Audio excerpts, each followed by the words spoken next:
नमस्ते जी। वैदिक राष्ट्र में आपका स्वागत है। आज का हमारा विषय है भारतीय संस्कृति की रीढ़ गुरुकुल शिक्षा प्रणाली। इस लेख के लेखक हैं डॉक्टर गंगाशरण आर्य, साहित्य सुमन। आइए विषय की ओर चलते हैं। विश्व की 4 संस्कृतियां प्राचीन हैं, यूनान, मिस्र, रोम और भारत की। इनमें से 3 को तो विधर्मी अर्थात धर्मांध ताकतों ने खंडरों में तब्दील करके अजायब घर पहुंचा दिया है। अब ये दुनिया की सिरमौर संस्कृति भारतीय संस्कृति को बर्बाद करने के सपने देख रहे हैं। जानने का प्रयास करेंगे कि किस प्रकार भारतीय संस्कृति की गरिमा को नष्ट करने के लिए विदेशी प्रयासरत थे।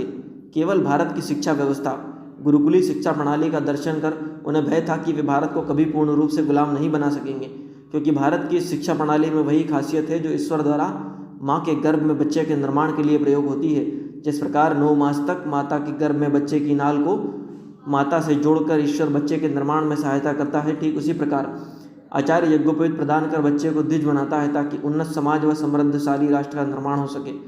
जो स्थान माँ का होता है वही स्थान गुरुकुल में आचार्य का होता है। इसीलिए भारत में बच्चे की प्रथम गुरु उसकी माता, दूसरा गुरु उसका पिता और तीसरा गुरु उसका आचार्य होता है। यहाँ उसे उसके मूल ईश्वर वेद आदि को जोड़कर संपूर्ण विद्याओं का ज्ञान करवाया जाता है। इसी व्यवस्था को भांप गए अंग्रेज और उसे तोड़ने के लिए उन्होंने प्रयास आरंभ किए। 1858 में इंडियन एजुकेशन एक्ट आया। इसकी ड्राफ्टिंग लॉर्ड मैकाले ने की थी, लेकिन उससे पहले यहाँ भारत की शिक्षा व्यवस्था का सर्वेक्षण कराया गया था।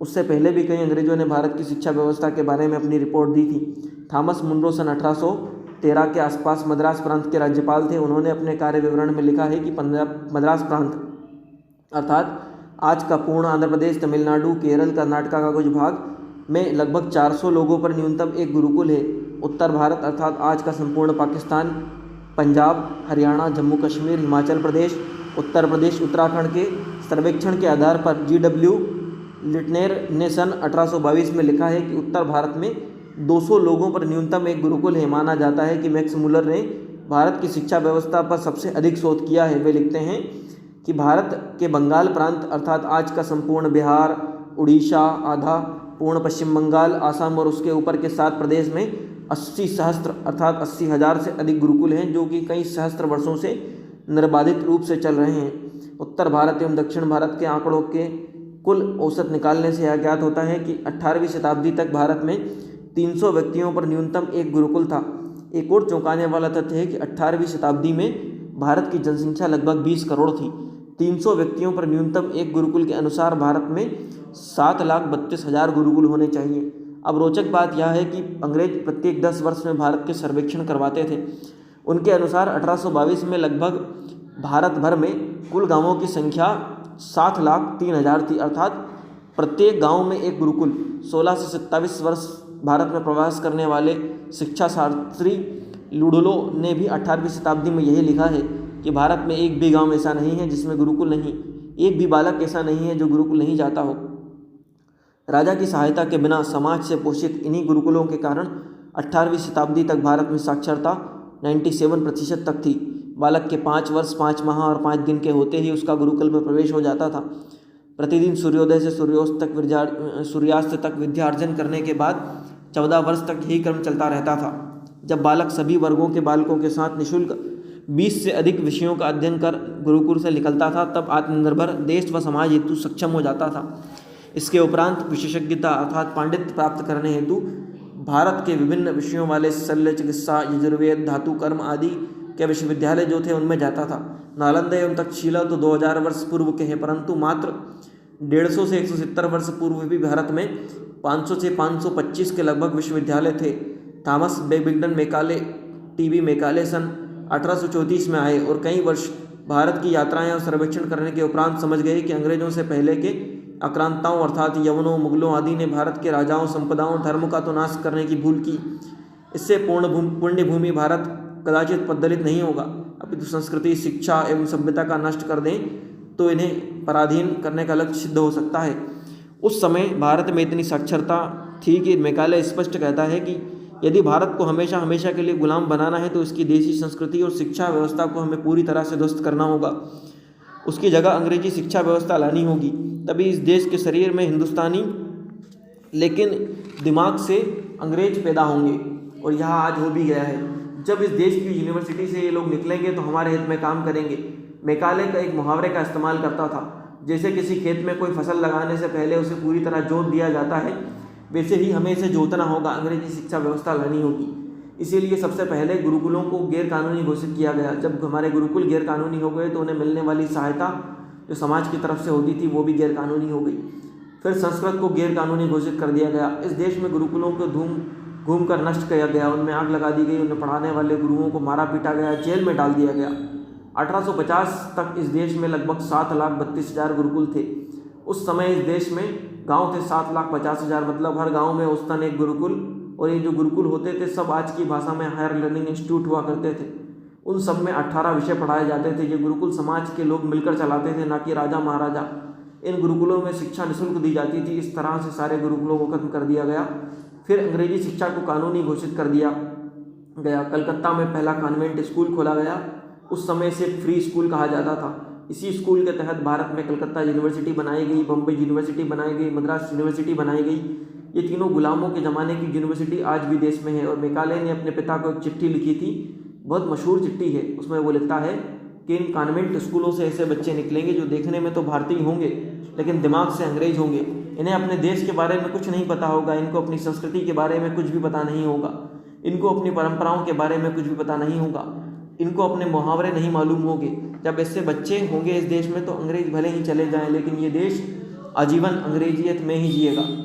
आज़ादी के बाद भी हमारे शासन और शिक्षा तंत्र को इसी लक्ष्य से निर्मित किया गया ताकि नकारात्मक विचारहीनता की भावना जो विदेशी है वही अच्छा है बिना तर्क के रटने के बीच आदि बचपन से ही बाल मन में घर कर गए। अंग्रेजों को प्रति व्यक्ति पर संस्कृति, शिक्षा और सभ्यता के नाश का परिणाम करने के लिए परिश्रम ना करना पड़ा। उस समय लिखी गई उपरोक्त चिट्ठी की सच्चाई आज देश के सामने साफ साफ दिखाई दे रही है। उस एक्ट की महिमा देखिए कि हमें अपनी भाषा बोलने में शर्म आती है, अंग्रेजी में बोलते हैं इसीलिए कि दूसरों पर रोक पड़ेगा। अरे जो लोग खुद की नज़र में हीन हो गए, जिन्हें अपनी भाषा बोलने में शर्म आती है, उनका रोक दूसरों पर कैसे पड़ेगा। लोगों का तर्क है कि अंग्रेजी अंतर्राष्ट्रीय भाषा है। दुनिया में 204 देश हैं और सिर्फ 11 देशों में अंग्रेजी बोली जाती है, पढ़ी जाती है और समझी जाती है। फिर ये अंतर्राष्ट्रीय भाषा कैसे हुई। शब्दों के मामलों में भी अंग्रेजी बड़ी समृद्ध नहीं है, दरिद्र भाषा है। इन अंग्रेज़ों की जो बाइबल है ना वो भी अंग्रेजी में नहीं है। ईसा मसीह अंग्रेजी नहीं बोलते थे बल्कि ईसा मसीह की भाषा अरमेक थी जो समय के साथ लुप्त हो गई। हमारी बंगला भाषा से मिलती जुलती लिपि थी उसकी, समय के कालचक्र में वो बिल्कुल विलुप्त हो चुकी है। संयुक्त राष्ट्र संघ में अमेरिका में है, उसकी भाषा भी अंग्रेजी नहीं है, वहाँ का सारा काम फ्रेंच में होता है। यदि उस समय अंग्रेजी शिक्षा का माध्यम नहीं होती तो इस कुचक्र के चलने से पहले ही माता पिता इसे रोक देते। हमारे यहाँ निर्मित कारखाने उत्पाद की कमर तोड़ने हेतु भारत में स्वदेशी वस्तुओं पर अधिकतम कर लगाया, अंग्रेजी वस्तुओं को करों से मुक्त कर दिया गया। कृषि पर तो 90% कर लगाकर फसल लूट लेते थे। लैंड एक्विजिशन एक्ट के माध्यम से सहस्त्रों एकड़ भूमि भी छीन ली जाती थी। अंग्रेजों ने कृषकों के कार्यों में सहायता हेतु गौशाला, गौमाता और भैंसों आदि को काटने हेतु पहली बार कलकत्ता में कसाई घर चालू किया। शर्म की बात है कि वह अभी भी चल रहा है। सत्ता हस्तांतरण के बाद से गोरे अंग्रेजों के जाने के बाद बस काले अंग्रेज आ गए, पर इसे चलने दिया गया। आज भी हम में इतना साहस नहीं है कि इसे कोई रोक सके। जिस देश की संस्कृति और शिक्षा व्यवस्था को अंग्रेज नष्ट कर रहे थे उसी से प्रेरित होकर उन अंग्रेजों ने अपने देश में सामान्य बच्चों के लिए सार्वजनिक विद्यालय स्थापित किए। इंग्लैंड में विद्यालयों की शुरुआत सबसे पहले 1838 में हुई। 1867 के भी बाद 1868 करीबन हुई। उसके बाद बाकी यूरोप में, अमेरिका, अर्थात जब भारत में प्रत्येक गांव में एक गुरुकुल था, 97% साक्षरता थी, तब इंग्लैंड के बच्चों को पढ़ने का अवसर मिला। तो क्या पहले वहाँ विद्यालय नहीं होते थे? होते तो थे, परंतु महलों के भीतर होते थे। वहाँ ऐसी मान्यता थी कि शिक्षा केवल राजकीय व्यक्तियों को ही देनी चाहिए, बाकी सब कुछ सेवा करनी है। लेकिन दुर्भाग्य है हमारा कि गोरे अंग्रेजों द्वारा लगाया गया पाठ्यक्रम आज भी हमारे देश की संस्कृति और गौरव की रक्षा करने की बजाय उसे खत्म करने में प्रयासरत है। भारत के पूर्व राष्ट्रपति और महान वैज्ञानिक डॉक्टर APJ अब्दुल कलाम ने कहा है कि हमारा दुर्भाग्य है कि भारत में हम अपने श्रेष्ठतम रचनात्मक पुरुषों को भूल चुके हैं। इसका कारण है विदेशियत का प्रभाव, अपने बारे में हीनता का बोध की मानसिक ग्रंथि से देश की बुद्धिजीवी लोग त्रस्त हैं। जो समाज अपनी मातृभाषा, परंपरा, संस्कृतियों को मूल से कट गया है उसका पतन निश्चित होता है। आखिर यही तो मैकाले की रणनीति थी। इन अंग्रेजों ने हमारी संस्कृति को नष्ट करने के लिए यही तो किया। सर्वप्रथम तो उपरोक्त के अनुसार हमारी संस्कृति का तार हमसे जोड़ा जाता था उस गुरुकुल शिक्षा व्यवस्था को ही नष्ट कर दिया। उसके बाद इतिहास में छेड़छाड़ की, इसके बारे में भी आप जानते हैं। सर्वप्रथम रामायण और महाभारत के इतिहास को पाठ्यक्रम से बाहर कर दिया। फिर उन्होंने हमारे वीरता के रस से परिपूर्ण इतिहास में मिलावट आरंभ की। देश के राजा महाराजा शासकों ने आर्यावर्त की महान संस्कृति का अनुसरण करके जो गौरव बढ़ाया था, उसके विषय में गलत सलत पुस्तकें बनाकर नवीनतम विद्यालयों में गलत इतिहास पढ़ाना आरंभ किया। उदाहरण के तौर पर हिटलर जैसे महान शासक, जिसने हमारी वैदिक संस्कृति को अपने जीवन काल में पूरे जीवन में अग्रणी रखा, उसके विषय में यह बताया गया कि वह कितना खूनी शासक था। जबकि उसकी आत्मकथा को पढ़ते हैं तो पता चलता है कि वह पूरे विश्व में आर्य संस्कृति की विचारधारा को फैलाना चाहता था। उस महान वीर शासक को बचपन से हम हत्यारा मान रहे हैं। क्यों? क्योंकि हमने किताबों में पढ़ा है। हम कौन सी किताबों में पढ़ा है? हमने किसकी हत्या की थी हिटलर ने? ये सारी किताबों तो अंग्रेजों ने, उसके मानसिक गुलामों और सेकुलरों और वामपंथियों ने लिखी है। हम आपसे पूछते हैं कि आखिर कब तक हम और हमारी आने वाली पीढ़ियां रटती रहेगी जो हमें अंग्रेज रटवा कर चले गए? अरे अंग्रेज तो हमें भारतीयों को कुत्ता बता रहे थे, तो क्या आज भी हम अपने को कुत्ता मानेंगे? नहीं ना। तो फिर क्यों अभी भी वही पढ़ रहे हैं जो गुलामी के समय अंग्रेजों ने हमें पढ़ाया था? आपके ज्ञान के लिए बता दें कि हिटलर ने सिर्फ यहूदियों को मारा था। यहूदी उस समय अत्याचारी और हत्यारे थे। ये यहूदी ही ईसाइयों और मुसलमानों के भी जन्मदाता हैं। इसीलिए ब्रिटेन और अमेरिका जो भी गलत काम करते थे यहूदियों की आड़ में करते थे। हिटलर ने अपने देश को बचाने के लिए न सिर्फ उन्हें मारा, बल्कि जिस किसी देश में यहूदी थे वहाँ भी जाकर इनको मारा। सन 1947 के बाद आप जो इतिहास पढ़ रहे हैं उसके लिखने वाले सब अंग्रेज ही थे। इसीलिए जो भी पढ़ाया गया वो आपको पता है। हिटलर वियना एकेडमी के बाहर वाटर कलर बेचा करता था। Vienna academy of fine arts ने चित्रकला के लिए अनफिटेबल का हवाला देते हुए उसे बाहर कर दिया, 2 बार। वो भी एकेडमी ने उसे स्वीकृति दे दी होती तो एडोल्फ हिटलर एक पेंटर होता।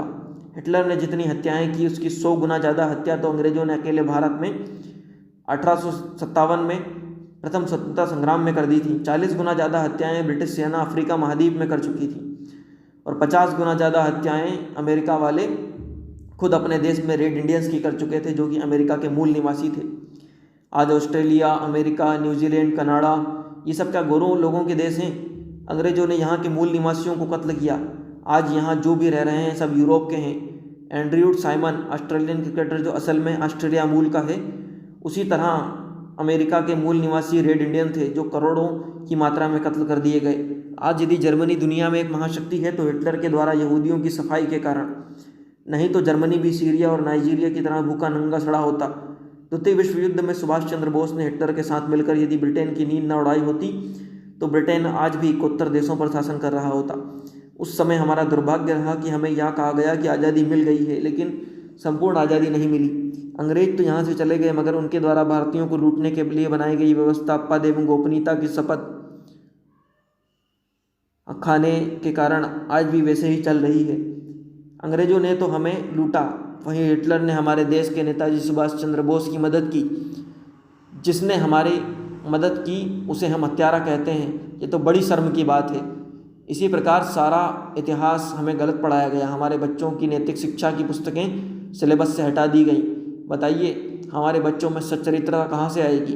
विकास के नाम पर रचे गए षड्यंत्र के तहत आज हमारे बच्चों को पढ़ाया जाता है कि हमारे पूर्वज जंगलों में रहा करते थे। वे डार्विन के उस बंदर वाले सिद्धांत से प्रेरित हैं कि बंदर से मनुष्य बने। उन्होंने शुरुआत में ही निराधार गलत तथ्यों को पढ़ाया, लेकिन हमने तब भी विरोध नहीं किया, क्योंकि नियम तो कहता है कि शुरू में ही पपीते के पेड़ में पपीता ही लगता है, आम नहीं। परमात्मा ने तो सृष्टि की रचना इसी तरीके से की है कि पहले फल, उसके बाद उससे बीज और उसी फल का वृक्ष, फिर वृक्ष के नए बीजों के बनने के बाद फल लगते हैं। इसी प्रकार पहले मनुष्य, फिर उसकी संतान, फिर उसकी आगे की संतान आई और नई सृष्टि बनती बिगड़ती रही। ऐसा ही हर प्राणी के जन्म और मरण का नियम है। लेकिन कभी भी किसी मनुष्य ने किसी जानवर को जन्म दिया हो, किसी जानवर ने किसी मनुष्य को जन्म दिया हो, ऐसा ना ही सुना है, ना ही वेदादि आर्ष ग्रंथों में कहीं ऐसा उल्लेख आता है। इसी प्रकार अंग्रेजी शिक्षा के नाम पर जबरन आहार आदि शिक्षा में भी बदलाव कर दिया गया। पढ़ाया गया कि हमारे पूर्वज जंगलों में मांस भक्षण करते थे। साथ ही बच्चे प्रश्न न करें इसलिए तर्क भी दिया कि उस समय कृषि नहीं होती थी। बच्चों का निर्मल मन शांत हो गया, कोई सवाल ना कर सका। लेकिन पूछते हैं हम कि केवल शिक्षा पद्धति में ही तो बदलाव हुआ था, हमारे घरों में तो उनका कोई जोर नहीं था। उस समय प्रयास करना चाहिए था हमें कि घरों से जो आज भी करना चाहिए, हमें बताना चाहिए अपने बच्चों को कि आहार को लेकर जो भ्रांतियाँ पैदा कर दी गई हैं, जो तर्क दिए गए हैं वे निराधार हैं। जैसे मान लिया जाए कि उनकी बात को कृषि उस समय नहीं होती थी, लेकिन जंगल में फल कंदमूल आदि की कमी नहीं थी। तो बताओ, भूख लगी तो पहले कोई सामने लगे फल या कंदमूल को खाएगा कि किसी जानवर को ढूंढेगा उसका शिकार करने के लिए? कौन सा काम आसान और सुलभ है? यहाँ पर हमारे ऐतिहासिक ग्रंथ प्रमाण देते हैं कि वन में श्री राम 14 वर्ष रहे, लेकिन किसी भी जीव की हत्या कर उन्हें मारकर नहीं खाया। वन में केवल कंदमूल फल आदि का ही सेवन किया। कहीं किसी भी प्रसंग में सीता जी ने श्री राम और लक्ष्मण जी के बलिए मांस पकाया हो, ऐसा उल्लेख नहीं है। लेकिन जब हमारे इन ऐतिहासिक ग्रंथों को इतिहास के सिलेबस से ही हटा दिया गया, तब भी हमने विरोध नहीं किया, सब मौन रहे। एक बात और है कि हमारे पूर्वज मांस खाते थे, कंदमूल फल नहीं खाते थे। तो हमारे पूर्वजों ने हमें किस आधार पर बताया कि फलां पौधे से ये बीमारी ठीक होती है, फलां जड़ी बूटी खाने से शरीर निरोग रहता है? लेकिन ये कभी कहा कि अंडे में प्रोटीन होता है या फलां पशु मारकर खाने से शरीर लाभकारी बनता है? पशुओं की देखभाल करना, उनका पालन पोषण करना श्री कृष्ण का कितना बड़ा प्रमाण है। अकेले नंद के पास 9 लाख गौवें थी। उस समय मांसाहारी मनुष्य ने मांसाहार करना छोड़ दिया था क्या? नहीं, हमारे पूर्वजों ने कभी मांसाहार का प्रयोग ही नहीं किया था। वे तो शुद्ध शाकाहारी थे, तभी तो वे बता पाए कि हल्दी कितनी गुणकारी है, गिलोय से बुखार ठीक होता है, तुलसी से हमारी जीवन ऊर्जा बढ़ती है, रोगों से बचाव होता है। लेकिन हमें हमारे पूर्वजों का इतिहास पढ़ाया ही नहीं गया। उस पर तो हमारी सरकार ने धर्मनिरपेक्षता का ठप्पा लगाकर रोक लगा दी, क्योंकि यही तो मैकाले जिससे अंग्रेजों की चाल थी हम पर राज करने की। और देखिए आज भी हम पर कैसे राज कर रहे हैं, हमारे देश को खोखला कर रहे हैं। भारतीयों को अपनी संस्कृति और नैतिकता से भ्रष्ट करने के लिए सातिर विदेशी ताकतें अपने देश से न्यूज़ चैनल, अखबार, धार्मिक संस्थाओं, नैतिक मूल्यों को तोड़ने वाली फिल्मों, मैगजीन्स, इंटरनेट माध्यमों का इस्तेमाल करके अश्लीलता, भोगवादिता और वैष्णव को बढ़ावा दे रही है। नंगापन फैशन बन गया है। 1.5 से 2 लाख नाबालिगों द्वारा अपराध हो रहे हैं। धर्मांतरण वाले अलग अलग मुखौटे पहनकर धर्मांतरण बड़ी तेजी से कर रहे हैं। मैकाले शिक्षा पद्धति और कॉन्वेंट स्कूलों द्वारा बच्चे बच्चियों को विदेशी कुसंस्कारों का गुलाम बनाकर बर्बाद करने के सपने दिखाए जा रहे हैं। हिंदू राष्ट्र और अखंड भारत का स्वप्न देखने वाले हिंदुओं के 75% बच्चे ईसाई मिशनरियों द्वारा संचालित कॉन्वेंट स्कूलों में पढ़ते हैं, जबकि पहले की तरह हर गांव, हर शहर और गुरुकुल होना चाहिए था। आज गुरुकुल शिक्षा को जन आंदोलन बनाने की आवश्यकता है, क्योंकि विदेशी कंपनियां देशवासियों को स्वदेशी वस्तुओं से दूर कर रही है। निःशुल्क और अल्प मूल्य वाली स्वदेशी चिकित्सा पद्धति को हीन बताकर महंगी और दुष्प्रभाव वाली एलोपैथिक दवाओं और अनावश्यक ऑपरेशनों को बढ़ावा देकर विदेशी दवाइयां बनाने वाली कंपनियां 1 से 2000% तक मुनाफा कमाकर अरबों खरबों का मुनाफा कमा रही हैं। पश्चात देशों में नारी केवल भोग की सामग्री के रूप में देखी जाती है। आज वही गंदगी भारत में पवित्र वसुंधरा पर लिव इन रिलेशनशिप के माध्यम से फैलाई जा रही है, क्योंकि कंडोम और गर्भ निरोधक साधन, गंदे कामोत्तेजक चलचित्र, ब्लू फिल्में, एड्स की दवाइयाँ, विएग्रा जैसी कामोत्तेजक दवाइयाँ, पॉप संगीत बेचकर अरबों खरबों डॉलर कमाने वाली विदेशी कंपनियां चरित्रहीनता पर टिके हुए उनके बाजारों को तेज करने के लिए राष्ट्र की 1.5 युवा पीढ़ी का चरित्र भ्रष्ट करना चाहती है। ब्रह्मचर्य की शिक्षा के स्थान पर यौन शिक्षा के नाम पर इंटरनेट, यूट्यूब आदि पर अनेक अश्लील वीडियो का प्रचार किया जा रहा है। देश के युवा को कमज़ोर और गुलाम बनाने के लिए इस पूरे षड्यंत्र को विदेशी ताकतें छुपे रूप में भारत में ही कुछ स्वार्थी और धन लोलुप लोगों के माध्यम से अंजाम दे रही हैं। विश्व हिंदू परिषद के पूर्व संरक्षक अशोक जी सिंघल कहते हैं कि हिंदू धर्म और संस्कृति को नष्ट करने के लिए मीडिया ट्रायल पश्चिम का बड़ा भारी षड्यंत्र है। हमारे देश के भीतर विदेश के पैसों से देश में हजारों लाखों NGO चलाए जा रहे हैं। हमें विचार करना चाहिए कि आखिर कहाँ खो गए भारत के 7,32,000 गुरुकुल, विज्ञान की 20 से अधिक शाखाएं। भारत में विज्ञान पर इतना अधिक शोध किस प्रकार होता था? तो इसके मूल में है भारतीयों की जिज्ञासा और तार्किक क्षमता, जो अति प्राचीन उत्कृष्ट शिक्षा तंत्र और आध्यात्मिक मूल्यों की देन है। उन मूल्यों के माध्यम से हमें मिली है। गुरुकुल के बारे में बहुत से लोगों को भ्रम है कि यहाँ केवल संस्कृत की शिक्षा दी जाती थी, जो कि गलत है। भारत में यहाँ विज्ञान की 20 से अधिक शाखाएं जो पुल्लवित और पुष्पित हो रही थी। इनमें प्रमुख है खगोल, नक्षत्र शास्त्र, बर्फ बनाने का विज्ञान, धातु शास्त्र, रसायन शास्त्र, स्थापत्य शास्त्र, वनस्पति शास्त्र, नौका शास्त्र, यंत्र विज्ञान, विमान शास्त्र। इसके अतिरिक्त शौर्य, धनुर्विद्या, शिक्षा आदि की कलाएं भी प्रचुरता में थी। संस्कृत भाषा मुख्यतः माध्यम के रूप में उपनिषद और वेद छात्रों में उच्च चरित्रों का निर्माण करने हेतु पढ़ाए जाते थे, वह सब शाखाएं अब कहाँ हैं? क्यों नहीं अंग्रेज़ों के जाने के बाद फिर से उन्हें प्रारंभ करवाया गया? क्यों आज भी उनके बनाए गए नियम और कानून हमारे देश में चल रहे हैं? क्यों उनकी फूट डालो और राज करो की नीति का परिचय सेकुलरवादी सोच को बढ़ाने के लिए भारत में प्रयास किए जा रहे हैं? केवल वेतैषणा और लोकैषणा, धन और नाम की प्रसिद्धि के लिए आज भी हम अंग्रेजियत के गुलाम हैं।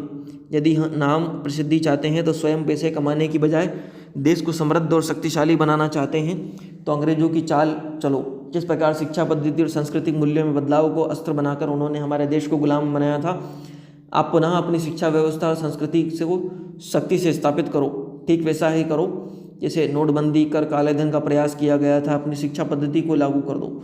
नोटबंदी से काला धन भले ही वापस ना आया हो, लेकिन देश की पुरातन गुरुकुल शिक्षा पद्धति लागू करने से संस्कृति की रक्षा अवश्य हो जाएगी। उस समय जब अंग्रेजों ने शिक्षा पद्धति में बदलाव किया था तो हमारे लिए भी फिर भी आसान था उनका विरोध करना, लेकिन आज तो मैकाले की चलाई हुई शिक्षा पद्धति में बदलाव के लिए हमें सख्ती से अपने अपने घरों में विदेशी संस्कृति को बाहर निकालने के लिए बड़ी भारी आवश्यकता है। पहले की तरह सरकार के सहयोग की बजाय एकजुट होकर अपने अपने गांव में प्राचीन गुरुकुल शिक्षा के लिए गुरुकुल स्थापित करने के लिए सामाजिक सहयोग की आवश्यकता है। लेकिन क्या कर सकते हैं, धर्म के नाम पर ठगने वाले बाबाओं के पनपने से हमें लोग खूब दान करते हैं, परंतु अपने ही बच्चों को अच्छे संस्कार देने वाले गुरुकुली प्रणाली की पुनर्व्यवस्था करने के लिए सहयोग राशि देने से कटते हैं। लेकिन यह हमारा और हमारे देश का दुर्भाग्य है कि आज भी हमारी शासकीय व्यवस्था निम्न सोच रखने वाले अंग्रेजों द्वारा किए गए गोपनीय समझौतों के अधीन है। तो कहाँ पूर्ण आज़ादी है? ये हमारे पंगुपन की ही तो निशानी है। अतः राष्ट्र हितोषियों को हम पुकार करते हैं कि जो कुछ करना है हमें ही करना है। संकल्पबद्ध होकर सामर्थ्य के अनुसार शासन तंत्र पर शिक्षा प्रणाली में सुधार के लिए दबाव बनाएं, तभी राष्ट्र के लिए उत्तम और हितकारी संतानों का निर्माण संभव होगा। गुरुकुली शिक्षा पद्धति में 20 से अधिक तरह के विज्ञान को पढ़ाया जाता था। पूर्णतः वैज्ञानिक रूप से भारतीय गुरुकुल शिक्षा पद्धति आधारित थी। इसके बारे में और अधिक जानने के लिए, ऐसे लेखों के लिए वैदिक राष्ट्र यूट्यूब चैनल को लाइक करें, शेयर करें, सब्सक्राइब करें।